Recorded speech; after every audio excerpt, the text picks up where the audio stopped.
Hope for the future. For our citizenship is in heaven, from which also we eagerly wait for a Savior, the Lord Jesus Christ. Philippians chapter 3 verse 20. If you are moving to a new home, you want to know all about the community to which you are going. And since we will spend eternity someplace, we ought to know something about it. The information concerning heaven is found in the Bible. When we talk about heaven, earth grows shabby by comparison. Our sorrows and problems here seem so much less, when we have keen anticipation of the future. In a certain sense, the Christian has heaven here on earth.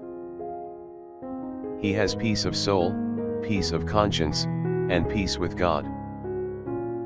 In the midst of troubles and difficulties he can smile. He has a spring in his step, a joy in his soul, a smile on his face. But the Bible also promises the Christian a heaven in the life hereafter. Prayer for the day.